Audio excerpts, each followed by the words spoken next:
What's up, everybody? Welcome back to another episode of the Cheeky Midweeky, where we are making strength and conditioning not boring anymore. And this is going to be anything but boring. We have the OG gang of Towson football strength and conditioning. How y'all doing, boys? We're living, man. We're never better. Yeah, you were about to say something before I hit record, Zach. What were you going to say? Oh no, I was gonna say you guys are all wearing your schools. I was just wearing a purple shirt, so I figured I'd represent over here. I mean, I don't have a school anymore, so I'm just I have my old school. I have Iowa, my old old hoodie on right now. Yeah, I figured I'd throw it back to the hat, just roll time. Yeah. All right, so for anybody, let's just die. So the whole reason we're doing this is tomorrow. We're recording this right now on May 22nd. Tomorrow is my 37th birthday. So originally this was just going to be like hey, let's all talk shop, or not really talk shop. We make fun of me / remember the old times at Towson. And so the hat thing for everybody. Moto was the one that ruined it for all of us. He's the one that was, I don't know about that. No, it was a mitt. That's who it was. It was a mitt. Yeah. That's who it was. It was a mitt. So a mitt was wearing his hat, kind of he was done with a group too. And somebody on staff who was in charge was like, we're not going to wear hats anymore. And they tried to spin it because oh, Kyle, you got a haircut. Your hair looks good now. And it's just so that's why we are very pro hat around here, because being told that you're not professional if you wear a hat is just astronomical. That makes no sense. But fellas, it's not supposed to make sense. Oh, if I was in my office, I would pull out the sign. Do you have the sign? Not with me right now. It's literally the picture photo for our group chat of the OG Towson football. Good. So it's still being used. Right now it's Carson, Zach, Moto, and myself, and we were together for we saw some shit together. We went through COVID together. Talk back to what was one of the craziest moments in COVID for y'all, whether it be the absurdity that Carson could, or no, not Carson, but that another intern could lead somebody else's workout with nobody on the floor, but Carson couldn't do it. What was your favorite, craziest situation from COVID? Joe just joined us, folks. Joe, listen, we're going to listen to somebody's favorite story from COVID. Nice. I mean, I'll I guess jump at once, Zach. Yeah, Moto, go ahead, Moto. Go ahead. Yeah, I mean, I guess mine was just, the absurdity of training people in so many groups. It was just when we had people who lived together, and we were like, no, they can't train together because they're going to be standing within a certain distance of each other. It's these people live together. If somebody gets it, you're literally going to trace them all, and they're all screwed. So I don't know why we're so worried about them lifting weights in this room with us. It was just those things that just made no sense. I mean, again, it's not supposed to make sense, but why? That was probably just mine. And we're talking multiple things. It was just, and the whole mask thing, wearing a mask inside, and people telling us oh, you need to wear it when you're working out. You need to wear it when you're conditioning. And the people making those decisions, it's have you ever worked out with a mask on? Have you done this? Have you tried to coach people doing this? Do you know how hard that is? These rules you are trying to impose on us don't make any sense. It's if I went up to your office and started telling you, oh, you need to do this, you need to do this, you need to do this. I don't know shit about your job. So why am I telling you? I should be asking you for your input, and then we should go from there. But what do I know? I mean, literally, Zach, let's go to you. Yeah. The same thing, from Moto, it's the people that are handing down these rules, it's do you know what it's like doing what we do? Because I don't think they do. Have you tried to run and do any kind of conditioning with a mask on? It's really fucking hard. But yeah, for me, I think back, I had the swim team out doing our outside socially distanced. One group was pushing sleds, one group was doing mini band work, one group was doing the stretch cord workouts, and it's it was cool, but I'm glad we don't have to do that year round. It definitely made me think of hey, what can we do outside of the box and still get that stress or that stimulus and get some kind of an adaptation? But the ridiculous part of it was we had the spray bottles out there. We were spraying the sleds in between switching groups, spraying the med balls. what are we doing? Literally wearing masks outside. I'm just like, I'm glad it's not like that anymore. Carson, what was the craziest you remember? I mean, I was an intern at the time, so I was kind of like kicked off campus. So I had to, Oh yeah. but I was on school, but I could only come one day a week, and that was Friday. So I'd have to wake up at 2 a.m. between 2 and 2:30 a.m. Get my ass in gear on the road by 3, and I would get there by 4:30 to start setting up outside with football, with the whole weight room thing. Then I'd be there for the rest of the day until the last group, whatever sport, and I'd be leaving the door by around like 8 p.m. So that was probably that was my hell from on earth there. And then sometimes, again, we'd get shut down randomly. So I'd show up, Oh yeah. then we'd be done with football. We'd go in there, and they'd be like, "Yeah, so we got shut down for the damn like shit." So I just go home. Yeah, so that were like because we were the biggest team. Remember some of the times that Cherry would come in and be like, "Hey, so and so just because the tests were like what 48 hours behind. So like the Wednesday test because we trained first thing in the morning. Sometimes we'd be the only team football that could actually train, and then everybody would get shut down. We had to check everyone's temperature that came down to the field. So you got them, they walk in, got them. It's like a security check at an airport. Have any of you guys seen the stand-up comedian Nate Bargatze? Did you see his skit where he's talking? His little bit is he's like, yeah, I mean, at TGI Fridays, the guy's got the thermal gun across his forehead. He's like, what? Isn't that where doctors practice? They start at TGI Fridays and then they figure it out. Look it up. Look it up. The Nate Bargatze TGI Fridays temperature check is very funny if you want to watch it. One of the things though from COVID that I'm very proud of that we did is anybody that's listening, we had 3 different situations where you're either on the field doing speed work.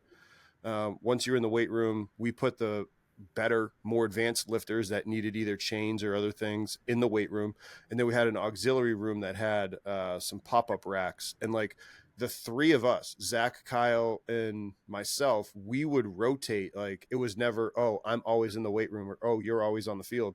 We knew that at any point one of us could get gone and the players had to get used to all of us leading the groups. So I think that was something looking back, like we did a fantastic job as the 3 of us. And we also did a really good job when we had to lift outside.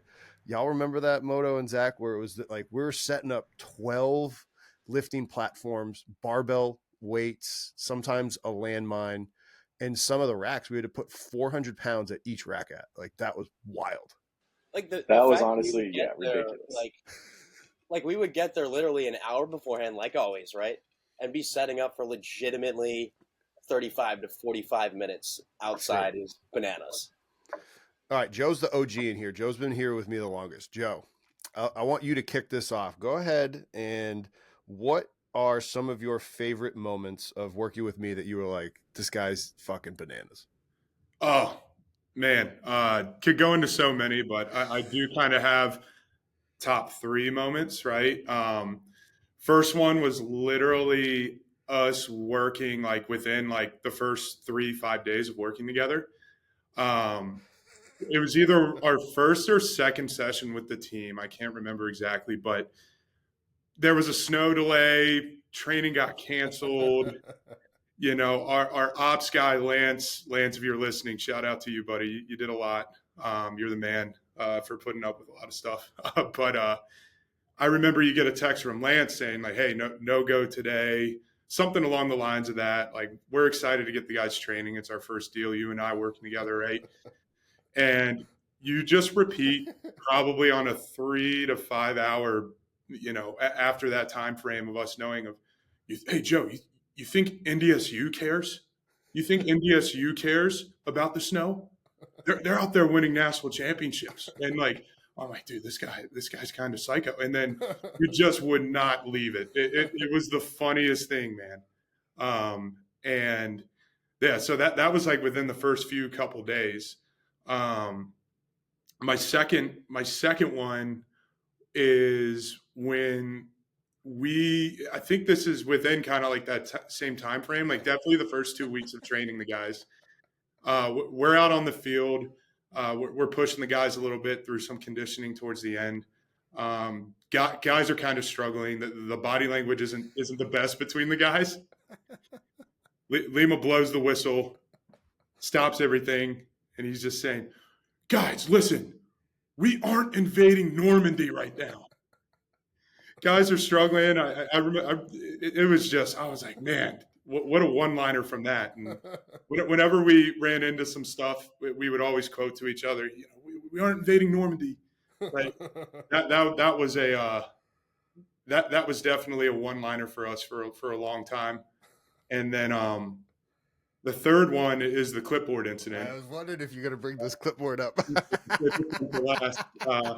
So with Lima, and I'm sure as you guys know, but especially in the OG early days, with Lima, there's three things you can't mess up. It's attendance, it's body weights on the clipboard, and it's cadence of the warm-up and how you're running your warm-up station. Right? You mess up any of those, you're in for a long day. Or, if it's an intern running it, I have to like talk to the guy and be good cop with him, right? So one of the days, one of the interns, we graduated him into body weight duties. Recording our body weights on the clipboard. We would get body weights like at the beginning of the lift, right after warm up, right? And for whatever reason, it got like written in a weird way where it got shifted down. Like it was super confusing. There was like, and Lima's sitting there after he gets it, trying to read it and decipher it. And I can hear him talking under his breath, just saying, I'm not going to break it. I'm not going to break it. I'm not going to break it. And then I turn around a few seconds later and he just yeets this thing off of a chair, breaks it in half, going insane. So yeah, that was the clipboard incident. That was a good time too, man. You mentioned the good cop thing. Remember when you're like, we're the opposite of the Barack Obama angry translator from Key and Peele? Mm-hmm. Yeah. Well, it was when Chiz, remember you and I were eating lunch before camp, and Chiz was like not wanting to eat. Like he was not being like, he was like, oh, I don't eat meat. I won't because of my dad. And then he's like, but I'll eat Chick-fil-A or I'll eat this. I'm like, you're not being consistent. And like, yeah, something like that. The funny story, shout out to Chiz. Chiz actually, he found a way and turned it around. Like, it just being a young freshman and not knowing things the right way. Yeah. And the story with Chiz, that's also a funny Lima story is, oh my gosh, the Nico story. I forgot about this. Chiz, an insanely good athlete. I mean, yoked. He looks like a mannequin. Like, so good. Great football player, too. Great athlete. But kind of came in a little bit underweight.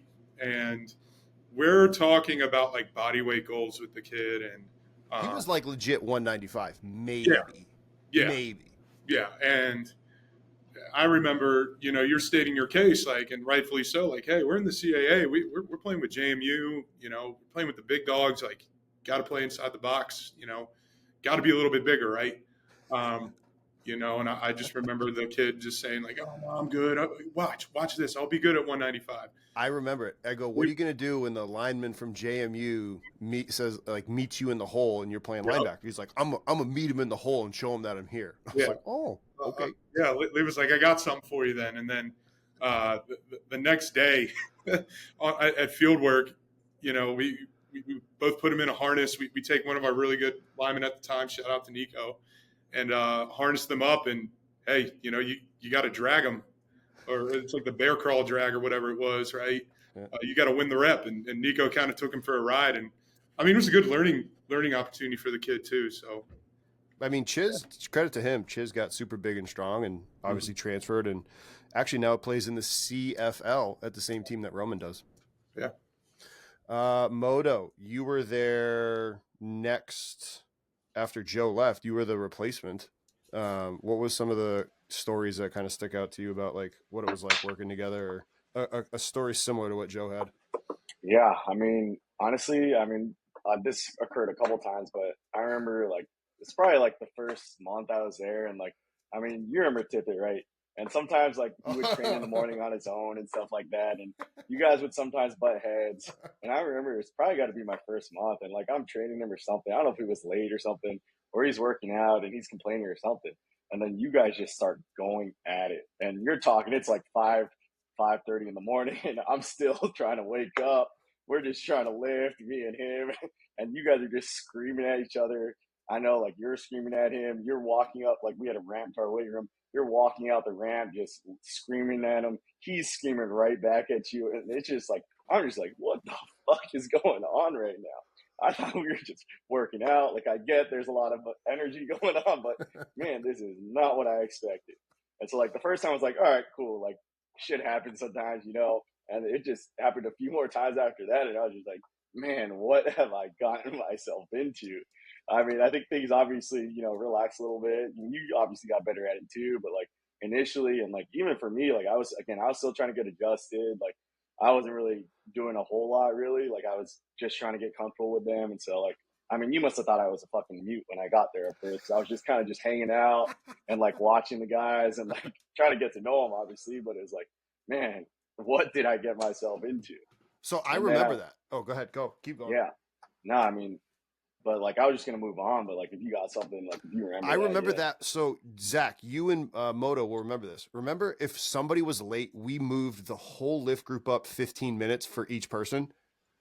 That sounds. Yeah, actually, I do that. Yeah. Then there was some times where it was like, if we had 4 people late, it would be an hour early the next day, right? And we had like one time we were supposed to start at 4:45, but that was before the NCAA would let us. So, and then remember, it was like, then it was like this whole stupid 5-minute early thing. Cause like the group starts 5-minute early, but if you're not 5-minute early, then I was just like, now we're adding more layers of complexity. And so we made the players line up in the warm up at 4:55 with the lights off, cause we didn't have them set to go on until 5, cause we couldn't actually do anything till 5. Now I say all of that because Tippett was in that lift group where like they had to start before 6 because I think he had like a 7:20 or a 7:30 class. And so you were like warming them up, getting them ready to lift. And like they finished lifting, they were going. And Tippett, you know, because he showed up like a little bit, I mean, it was probably like 5:45, 5:46. And we were crazy about the time. And I was like, Tippett, like, hey, I'm gonna let it go, but like you gotta be better, like, you know what the team does. And he like probably said something stupid to me. And I was just like, bro, I'm helping you out. Like, why are you being a dick about it? Like, that's, for sure. You clearly see what the, you know, because more context, when I got hired, the old AD told me, he's like, you have to change the culture. I need you to fix this. So there was the context. You need CEUs to remain certified. At Strength Coach Network, both of our long-form education courses, Fundamentals 1 and Fundamentals 2, both have 2.0 CEUs to the NSCA in Category C. When you complete the learning and you complete the learning check, you will earn your 2.0 CEUs. That is 33% of the CEUs you need in a 3-year reporting period. Click the link down below to learn more about both courses. If you're looking to train your athletes in person or remote, you need to make sure that you're utilizing TeamBuildr. I have had TeamBuildr since 2019 and still utilize it with my remote athletes. This makes everything simple, from the ability to program, have videos right there, wellness questionnaires. Loved being able to have it in person at the rack at Towson, and being able to have it in person now at Goldfinch. This has made my life easier as a coach. If you're still printing on paper, I don't know what you're doing. If you have a different software company, again, I don't know what you're doing. Check out TeamBuildr down in the link below. Are you or your athletes waking up too hot or too cold in the middle of the night? Or are you looking for a sleep tracker option that doesn't involve wearing a ring or a wrist or a watch, something on your body? Then you need to look no further than the company Sleepme.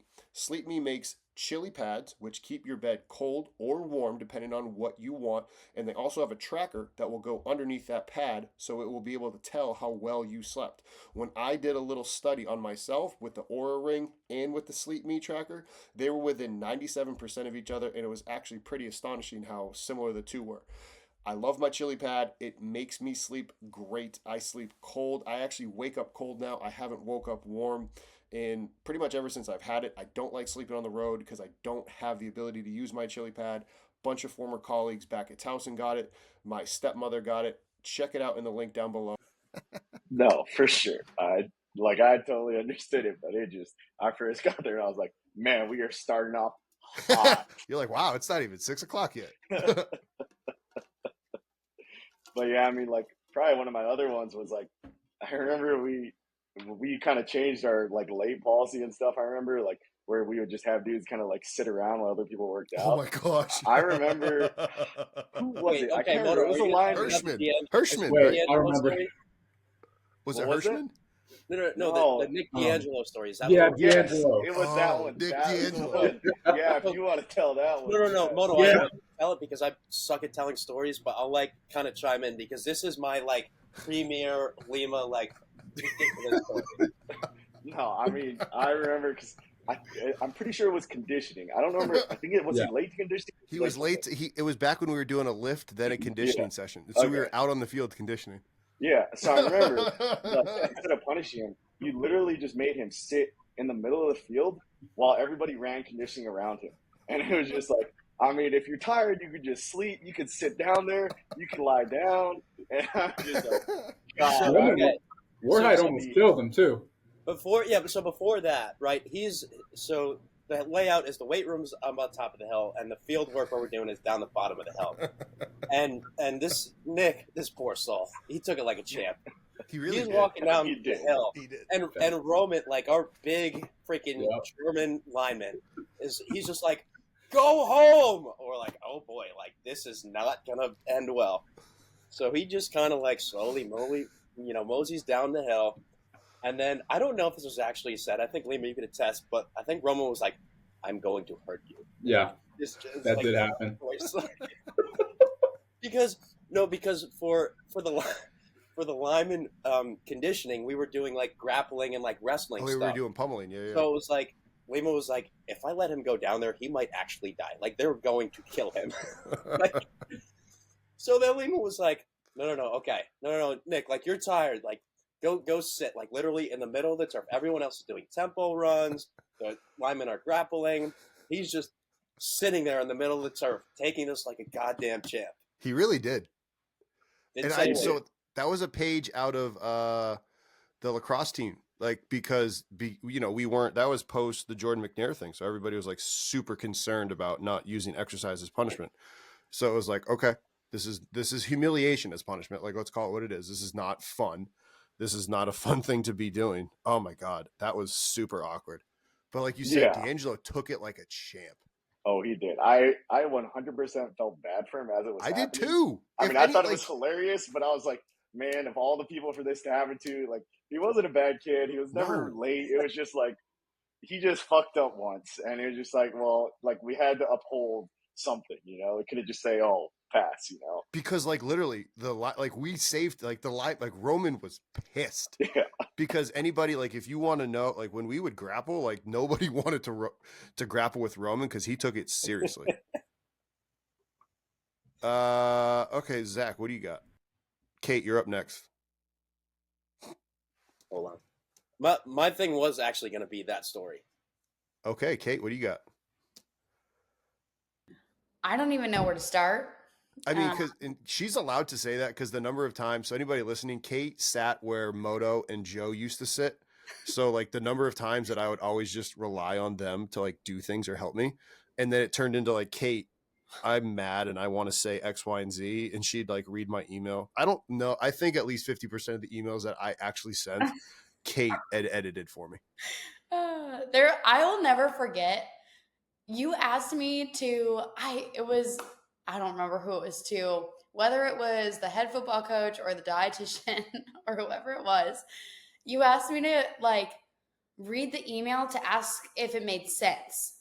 And I looked at you and I said, "You can't send this email." I was like, "You can't send this email," and you were like, "Why does it not make sense?" And I was like, no, you're going to burn everything to the ground, right? With this email.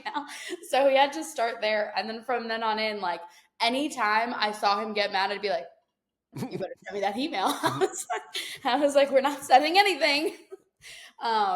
Because we obviously, like, we had just so many changes going on that we didn't, like we knew what we were doing, but then all of the other people, and there were so many hands in the pot, and like everything was turning over, that like nothing was consistent. And so Lima was getting mad, rightfully so, at just like so many things. And we couldn't build a system with the way that it was happening, but we were trying really hard. And so then he would just like let him have it. And I was like, we can't do that.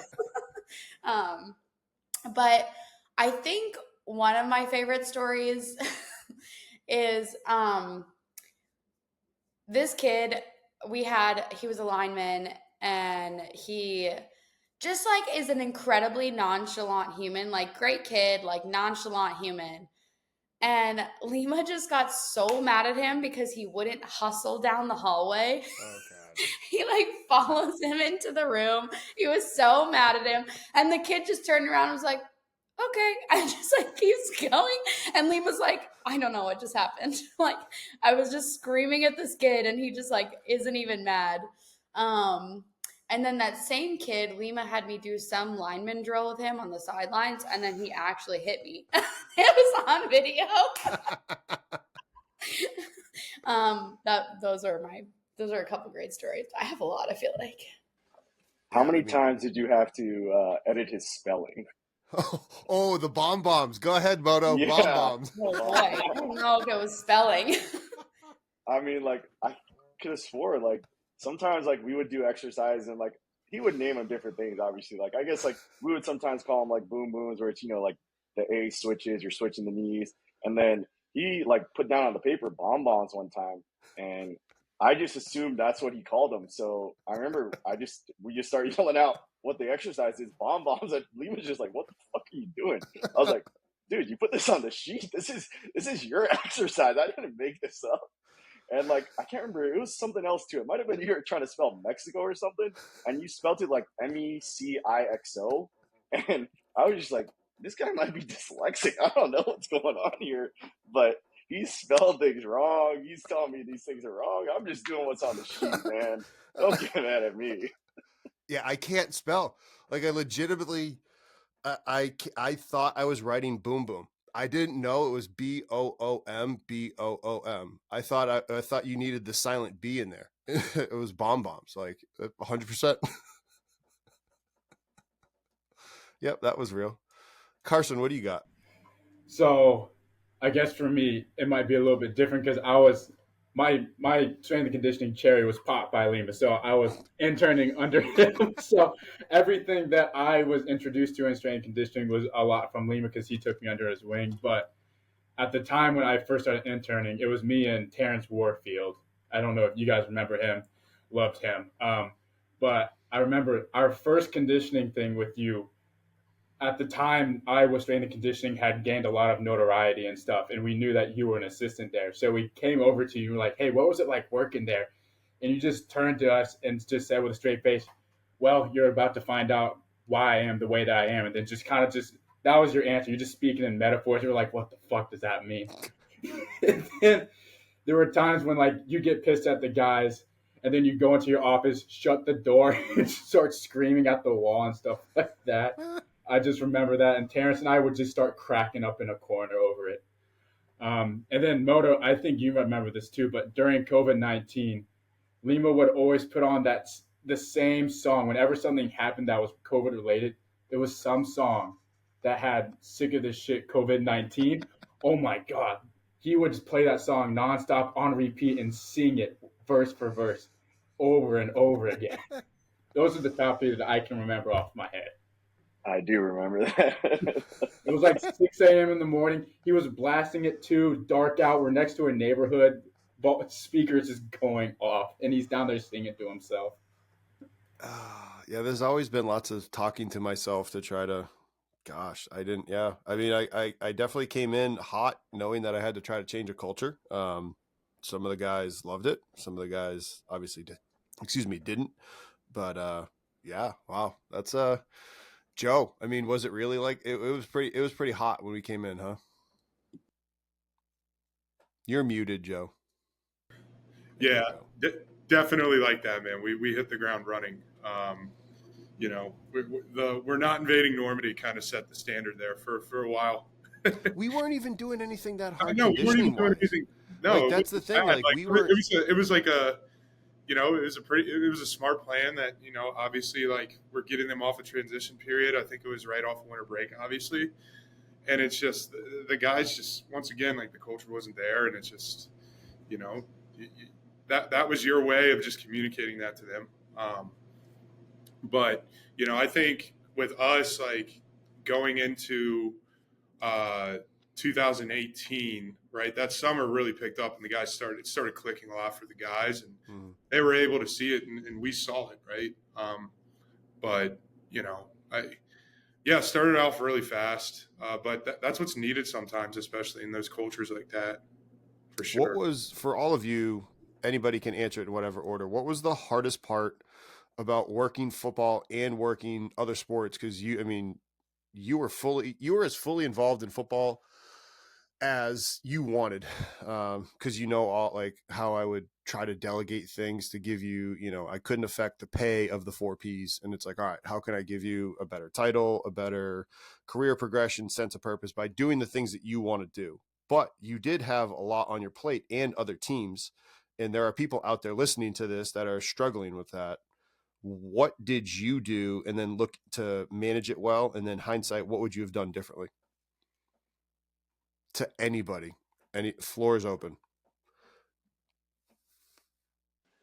I mean, I guess I can go, but like I guess for me, like personally, like while I was there, honestly, like I probably didn't really balance things too well. Like I was just all in on strength and conditioning. Like I was just constantly doing it all the time, even on the weekends. Like I would spend like all my time trying to either like help with another team, or obviously, for me it was softball, or it's like I was trying to be as involved as possible. Like I would go to all their games, I'd warm up for practice. We do like sometimes we do certain things, extra things with them, but it was like football, obviously I did everything I needed for football, and then I tried to do everything I could for, softball. But then also like at certain points, like I would help out with baseball, I would help out with men's lacrosse, like I would help out with, like women's lacrosse, and then like I would occasionally help out with basketball. Like if I had the time, I did that. I mean, like again, for me, the balance probably wasn't great. Like I obviously learned a lot, and I don't regret any decision I made. But like if I could potentially go back, maybe I'd try to, do a little bit more things outside, have a little bit more personal life. And I think, for me, that's probably what you kind of showed. Like, it's not necessarily got to be all that, all strength and conditioning. Like, I guess that's one thing that for me is like, in my opinion, for me, if I wanted to be like the greatest at it, I would have to go down that road. I just couldn't, I would have to go all in. I'd have to sacrifice all these things to do that. And right now, now things have kind of changed a little bit where it's like, it's not really everything for me. So, like, again, not that I don't think I can be good at my job and do what I need to do, but like, I don't know. For me, it's like if I really wanted to be the greatest I could and the best that I could, or best at it in general, like, I would have to make sacrifices that I'm not willing to make anymore. So, I guess for me, that's probably it.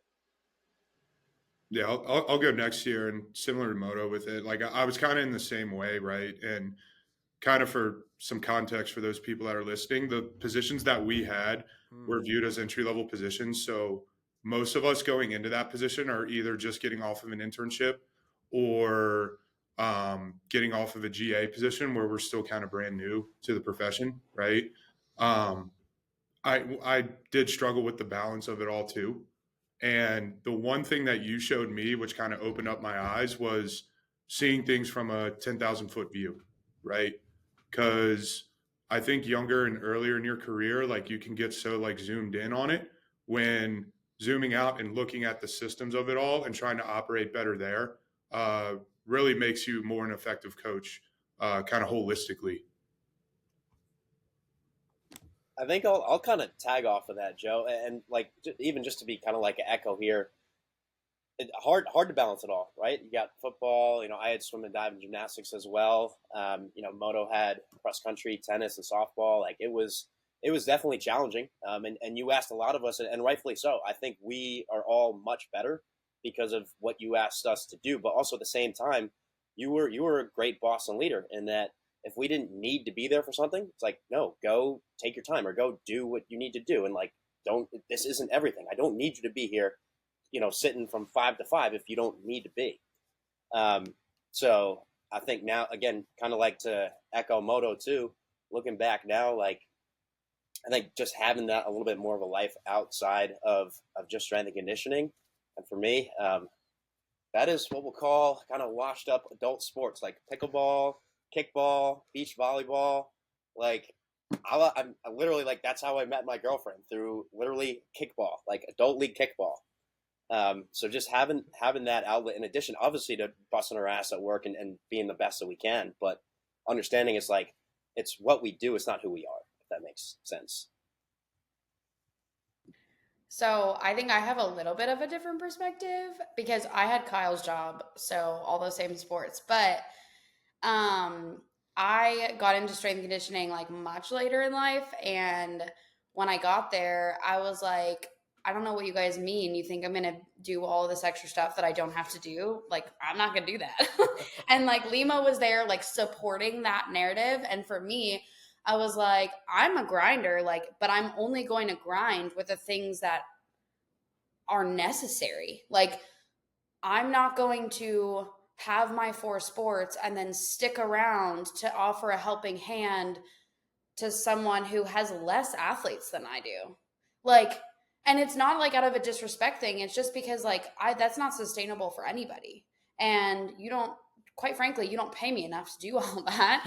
So if you want to pay for my doctor's bills because I'm going to be like, driving myself crazy all the time, I don't know. None of that stuff was ever really asked of me either, but I think it's because like I kind of like wasn't that easy to ask, I guess, maybe. But I will say that like obviously you created that and you drove that like agenda of like not guarding your desk, not being here when you don't have to be. And even though there is like a little bit of guilt behind that, because there just always is, like I always had that in the back of my head that's like, no, like you are where you are because you have to sacrifice that in order to stay sane in this career, or else you're just going to drive yourself crazy. Because when we are on the floor, it's not like any other profession. Okay, yeah, maybe some days like we don't work 8 hours, but the times that we are working, like it is energy. It is like you have to be on your P's and Q's all the time. You have to be on it for your coaches, for your athletes, for any admin that might walk in the room that day. Like there's so much pressure on you at every moment when you're performing at your job. And so like only 4 hours, like that's always going to take a lot out of you. And if you drive yourself into the ground by not having a system, then I think that is where you're going to like see burnout way quicker. And so bringing it back to like working with football, the one thing I loved about football, it was predictable. I knew when practice was, I knew when meal times were, I knew when travel was, like nothing changed. It was predictable. It was a system and you operated inside of the system. When you go to Olympics, especially when you're dealing with like not a lot of resources for teams and having to come inside or whatever that looks like that's going to change drastically.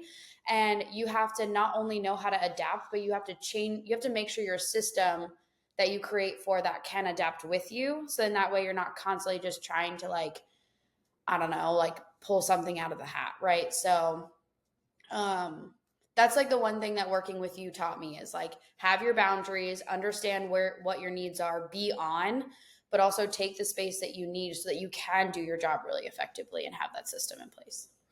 It's interesting you say that because, like you said, you were the 4th iteration of it, and Joe, when it was just you, it was you, me, Aaron, Hong, and Chapman for a while. Like it was just 5 people, and then the department got to grow to have 7 people. Like obviously, more hands helps, and so anybody listening, please invest in your people instead of investing in equipment. Like you obviously need to get both, but find ways to invest in the people so that way they can grow their position. But I mean, y'all were not in an easiest of positions, having not getting paid what you guys deserve to be paid, right? Working, and a lot of people are in that position right now. So listening to this, hopefully if you're in one of those positions, know that there is light at the end of the tunnel. We all have that version of a story. I have mine, they have theirs. We're all here kind of living to talk about it. What would be your piece of advice, or looking back, like, do I want to get back into the field? Kate, you said you got into it late in the game. Like, is this still the right field for you? Or are you still figuring it out? Like, what was your aha moment, everybody, about getting into strength and conditioning?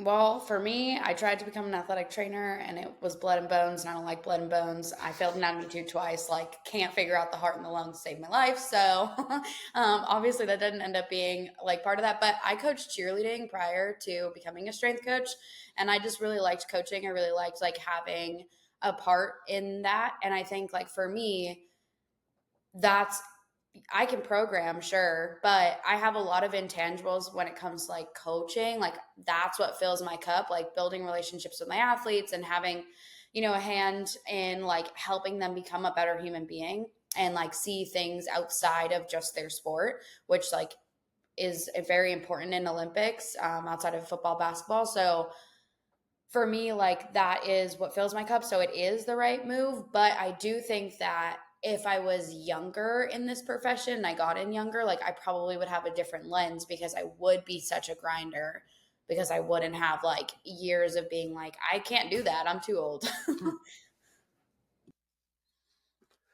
Would anybody try to go tactical now that they know more about the tactical world and fire and police or whatnot? I mean, I'd say potentially. I mean, obviously, pay's got to be there.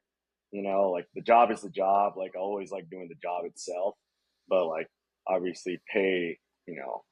Is obviously a huge one. Like, I mean, a lot of us are probably underpaid, or it's like the amount of time you spend there. It's like this ain't worth it, and it goes kind of back to what Kate's saying. Like, look, if I go above and beyond, that's because I choose to, not because I need to, and that's not something that's required.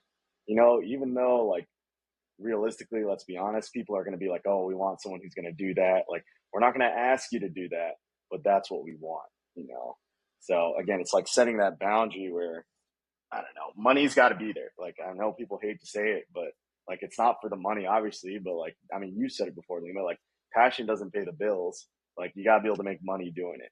So that's where, part of me is also, I mean, I've always thought about this too, like looking at, potentially getting out.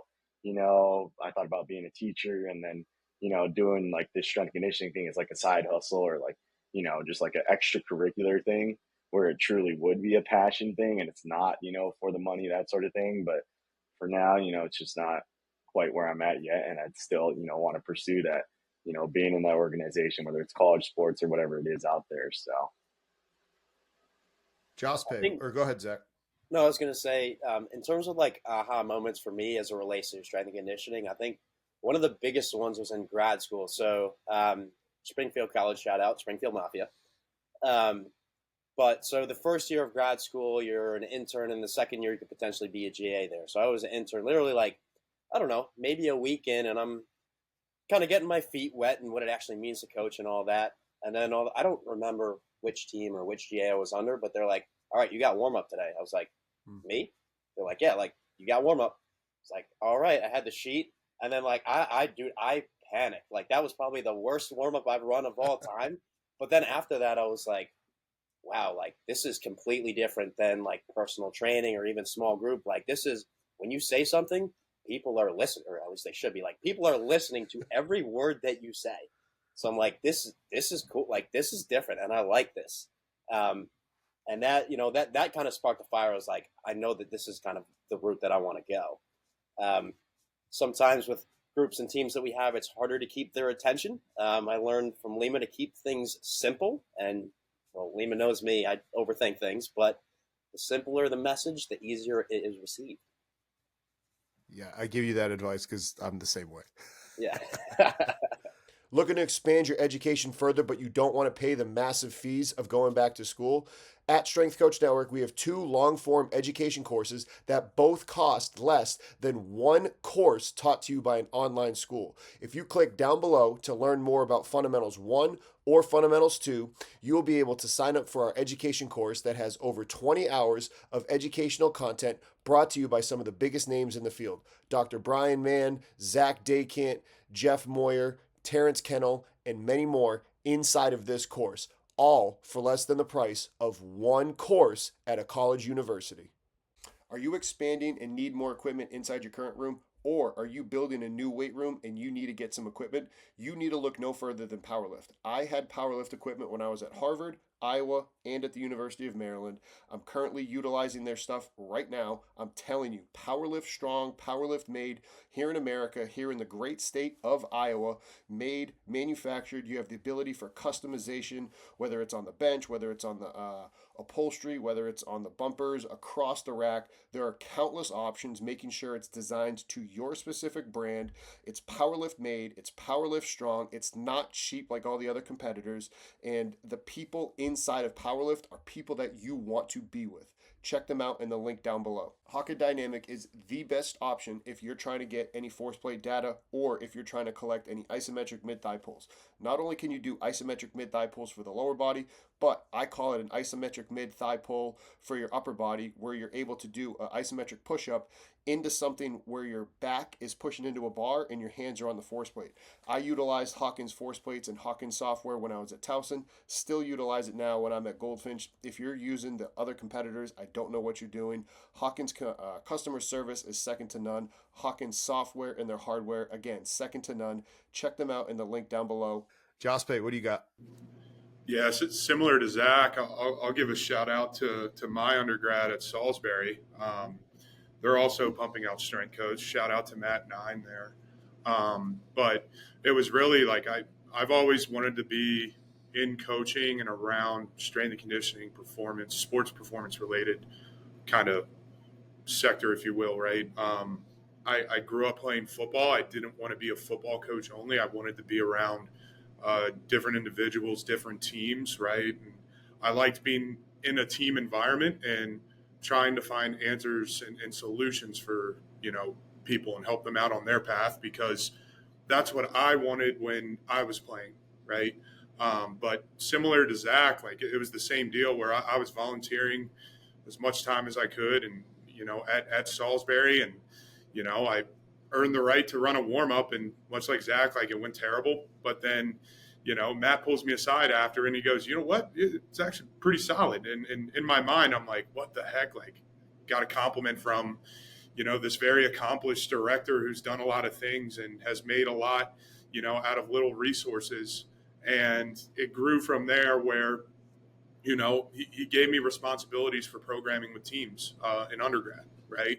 And showed me the way and showed me that I can do it. And that kind of gave me belief in that sense, that kind of aha moment, right? And, no matter really the circumstances, like just always thought like, hey, look, it's going to be one step at a time for me. And, I'm going to make the next step in my career progression wherever I've been. And, fortunately for me right now, just kind of referencing the 4Ps, like here at Hopkins, our admin and our team here, they really support us in that area. And, I've been in a really great spot. Like I haven't thought, like I thought about tactical when I was kind of like earlier in the game on the money side.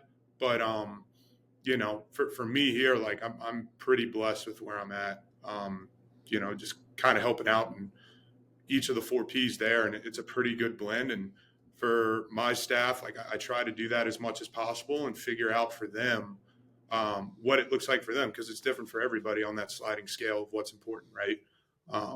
But yeah. Carson? I say from an intern standpoint, it's very important that you find the right person for you. I think saying after everything that I've done, I wouldn't be at the level or at the kind of confidence that I am as a coach right now if I wasn't under you. You kind of took the time to understand who I was as a person rather than just kind of like, okay, you're an intern, do this. You're just kind of like an object. And I think that a lot of that happened because we were short staffed at one point. It was just you, me, and Moto. So I was thrown into the fire way more than probably interns at other programs. That was either taken out, good job, or what the fuck was that, and then thrown right back into the fire either way.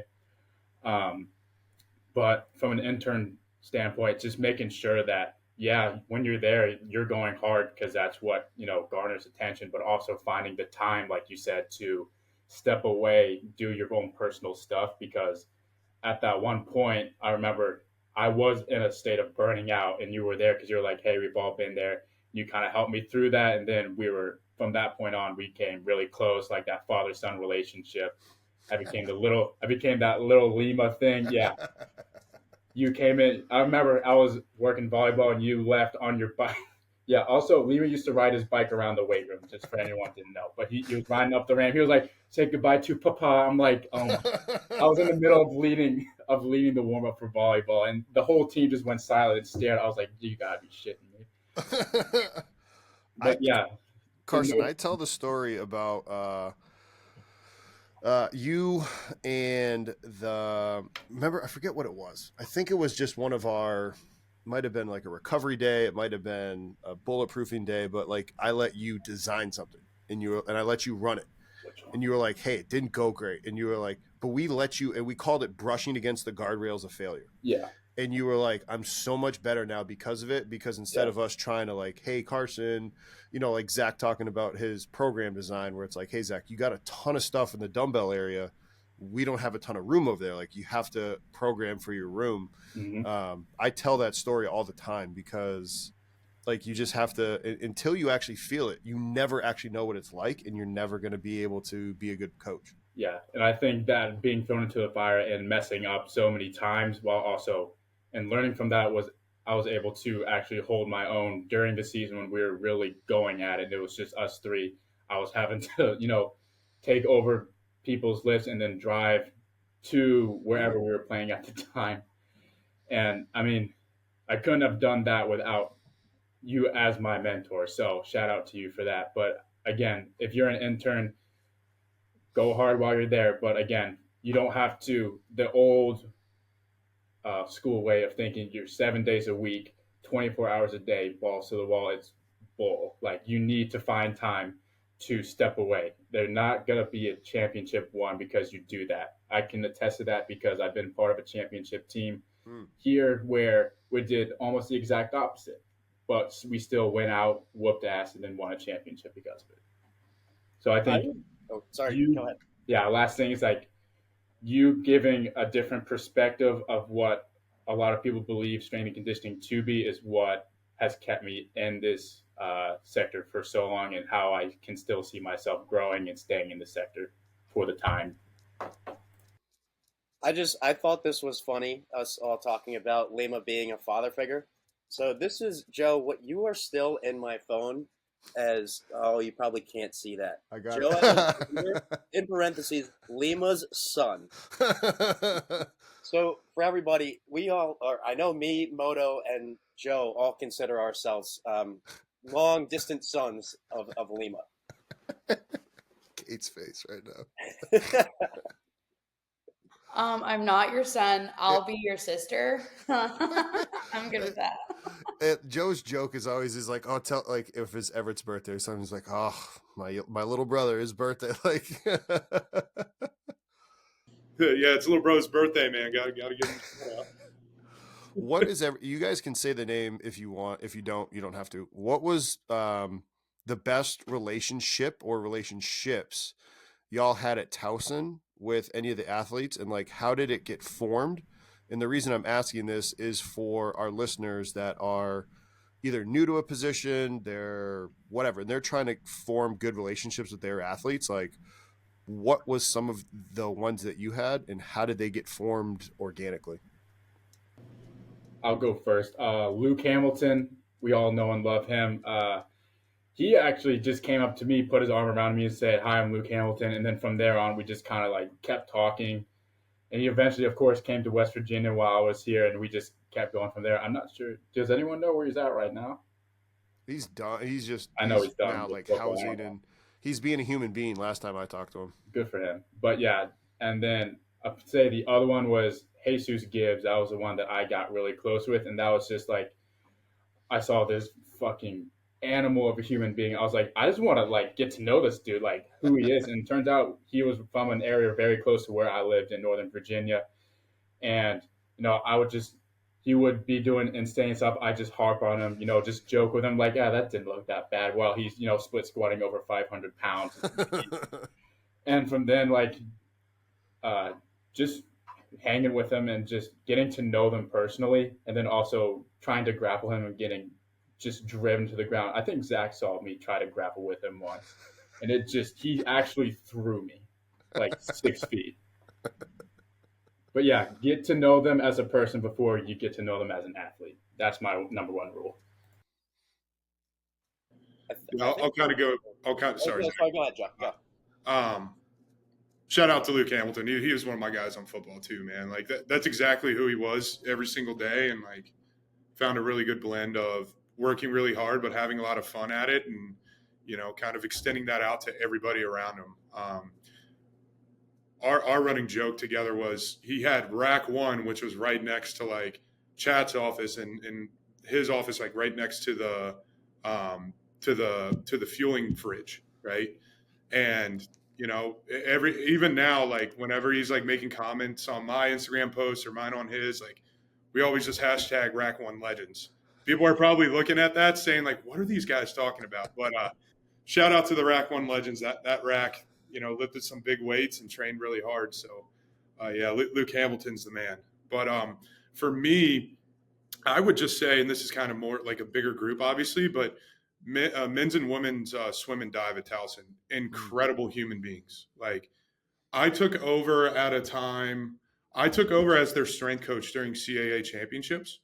And one thing for folks that do work with swimmers, they do not like any type of change in very important parts of the year, right?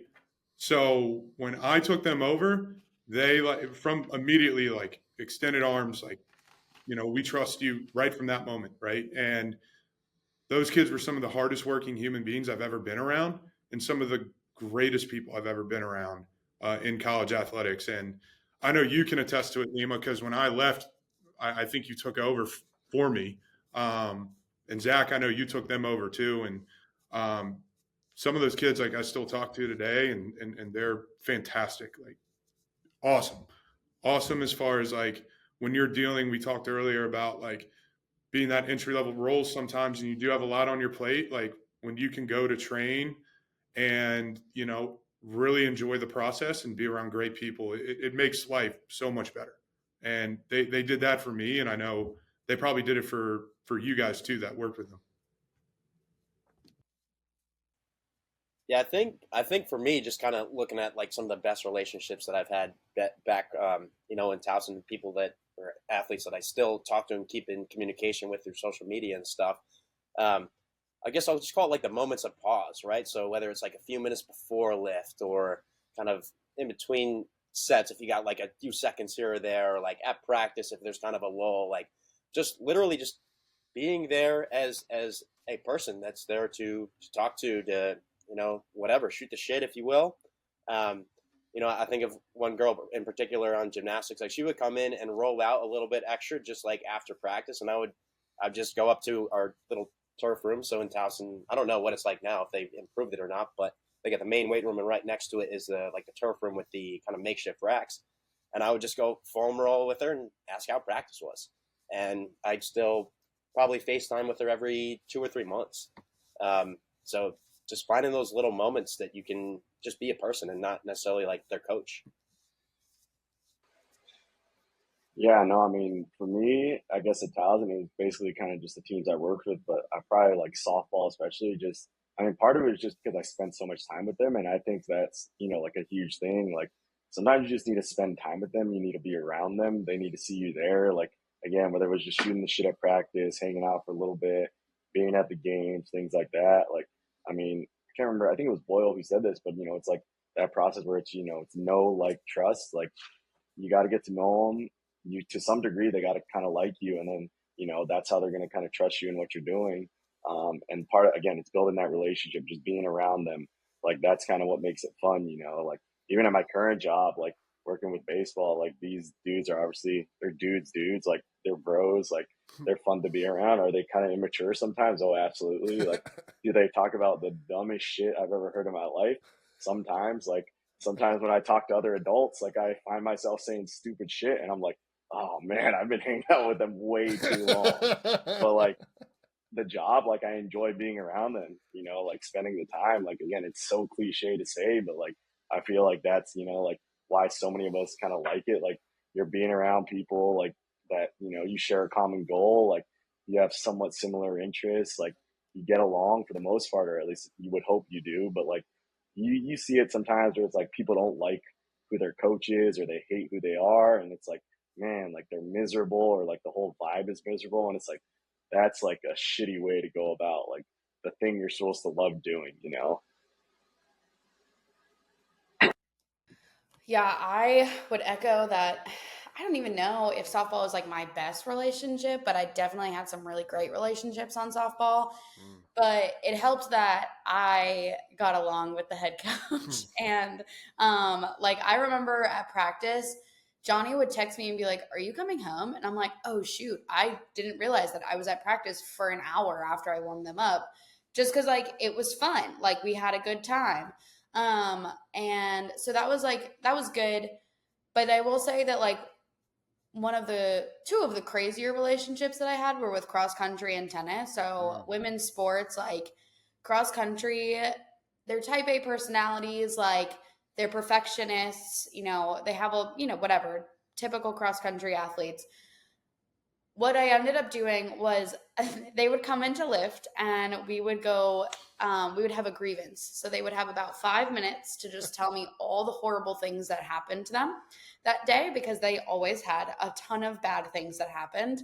And it would end up just being really silly. And then they would just get it all out. Sometimes there would be tears, which is wild. But then as soon as like they were done with that, they just started kind of like making fun of themselves and lifting and like having a really great time.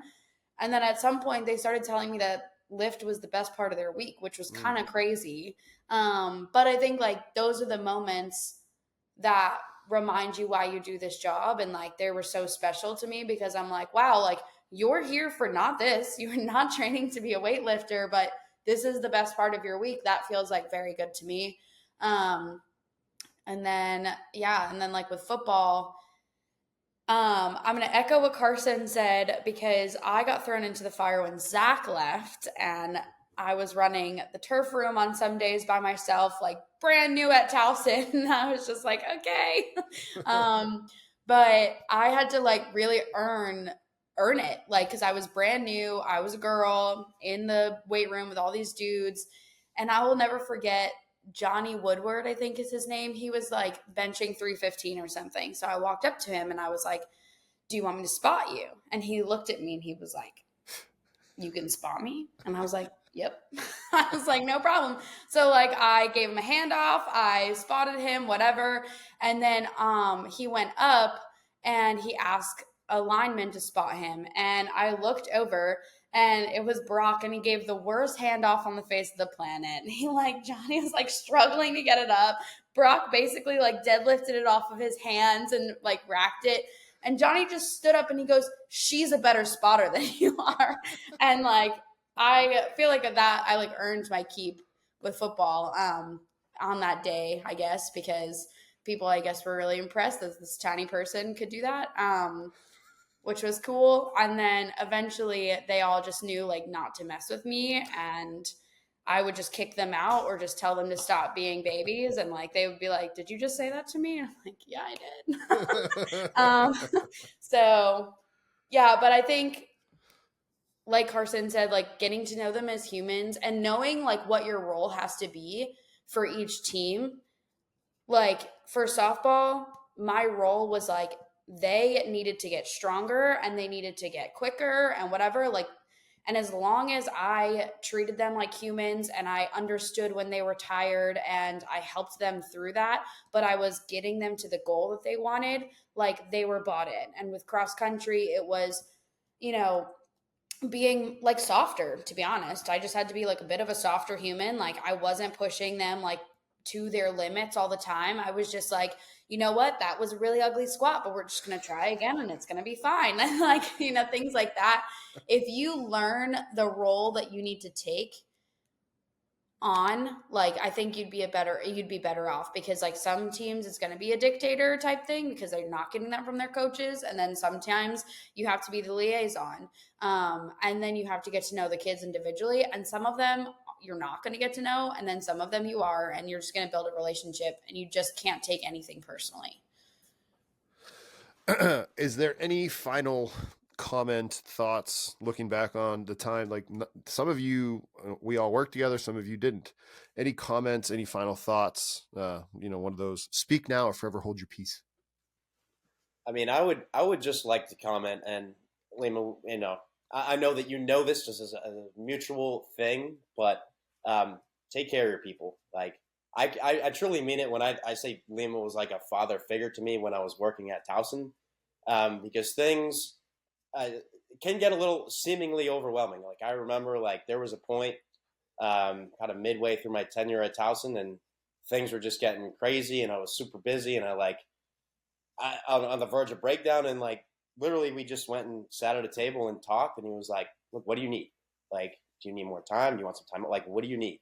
And then like that conversation, like that just that proved to me, I was like, this is a person that gets it. This is a leader, and that's what leaders do. They look out for the people. So that's kind of like my thought. Yeah, no, I'd say the same thing. I mean, like Lima was the one guy there who was, I guess, kind of in charge, who like actually, tried to help me with, everything, like whether it was a job or like going through life, things like that. It was like, I mean, because he was the one who like helped me with all my resumes and stuff when I started to look to leave. Like again, like we had a head of the department technically who realistically, in my opinion, if you are the head of the entire department, you should know what's going on with all your people. And unfortunately, he didn't. And I think he should have. I could be wrong. I've never been the head of a department, but I think you should know what's going on with your people. Like Lima obviously knew what was going on with us and everything. And like it got to a certain point where again, like he would sit down and talk to us. Like with the other guy, like I had to ask him to meet and tell him, like, look, this fucking sucks. Like this is shitty what I'm having to deal with right now. Like the fact that you haven't seen this, like I feel like you're not paying attention to the shit that's going on in your department, which again, when you're in charge, I feel like that's your job. Like again, sometimes you got to step a little bit away from some of the actual maybe coaching and the involvement with the teams, because now you have to take care of people who are in your department, or you at least you should, in my opinion. Again, I could be wrong, never been ahead, but that's what I think you need to be doing. So Joe, you're ahead. Yeah. For me, man, like obviously to piggyback off of Zach with like how you were always a soundboard for me, and always trying to figure out where I was at in my time there. And that mean the world to me. I would say also for after my time at Towson, when I left Towson, I took a director role at a small D3 school, started a strength conditioning department for the very first time with limited resources. Literally had 4 racks for 17 teams in a rec space that shared it with other students on campus, right? So when I first took over there, like you were the first guy I called about a lot of stuff, and you would always take my call. You would always offer me solutions and give me opportunities to think around it differently with different perspective. And that gave me a lot of light bulb moments early on when I first became a director. And even now when I'm at an institution here like Hopkins, where, we have really great structure and, we have good support. Like now it's like kind of more of the higher level problems where I'll just call you and I'll be like, dude, I'm thinking this. Like, am I crazy for thinking this?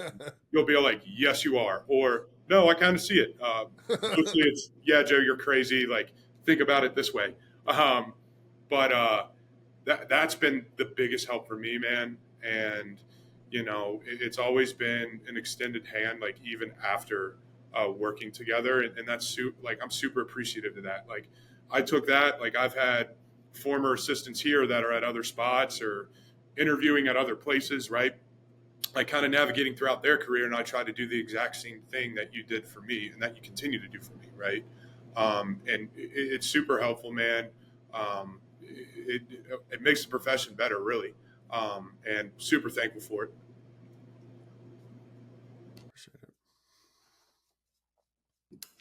I would echo like taking care of your people, and also just like you were in a leadership position, obviously, but I felt like even though I was underneath you, I could come to you with ideas. I can come to you and say, I don't think that that's working. I could come to you and be like, hey, and talk about constructive criticism for me or for you, and you were open to it and you heard it. And I think that empowered me to do a lot and have a lot of responsibility and like build a lot of my own career, because you listened and you wanted to like take my ideas on and like make things better, because you weren't like, no, it's not, you were never, it's my way or the highway, which I think is important. And you were open to me being like, hey, I think that we could do this better, whatever. And you weren't always like, well, I've been doing this for however many years, you know? No, you never really said that, which I think is really important. And I think that one thing I would also say is that, kind of like what Carson said earlier, strength and conditioning has this like old school mentality where, oh, well, when I was an intern, this is what I had to do. That doesn't make it right. And that doesn't mean that you have to put other people through that. You have the option and the chance to change it. So take that chance, like treat people better and treat people the way you wish somebody would have treated you. Especially for interns. Like if interns are doing a really great job, take them to lunch.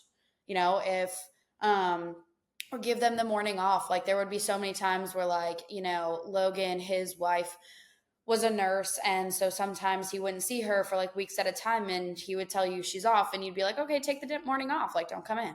And it would just be you and me, or even me, like I had stuff going on. Like you never made us feel like we were really beneath you. We were always like your equal. And I think that's important when you're leading people. And even if you're not like a leader, if you have interns, if you have GAs, like you have the opportunity to make this profession better and make it more professional and treat people better so that they aren't burnt out just from an internship.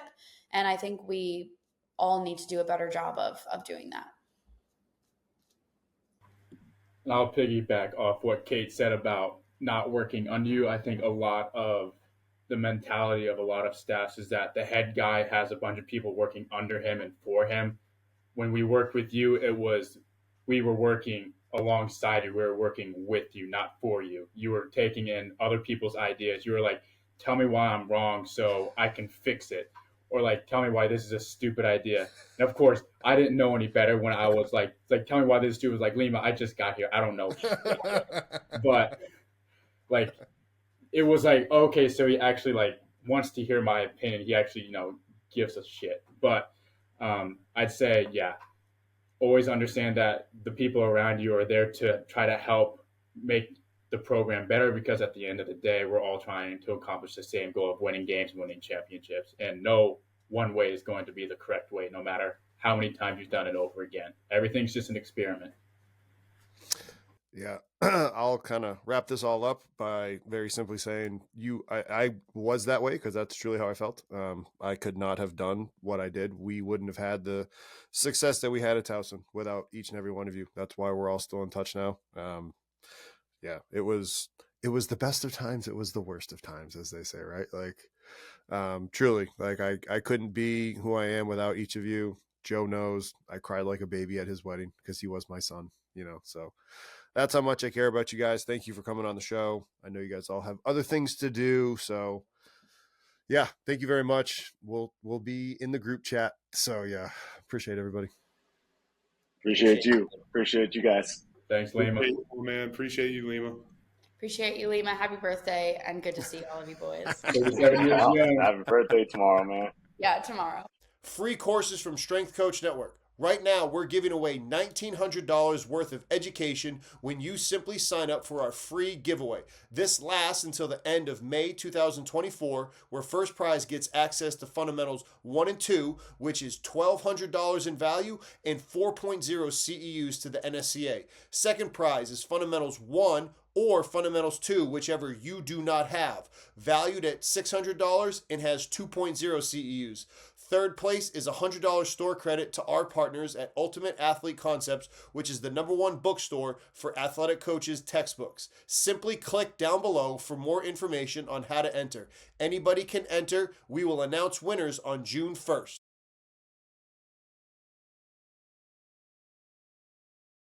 Congratulations on making it to the end of the video. Why don't you celebrate by watching more videos just like it? You can also help us on our quest to placate the algorithm gods by liking, sharing, subscribing, and commenting. Thank you.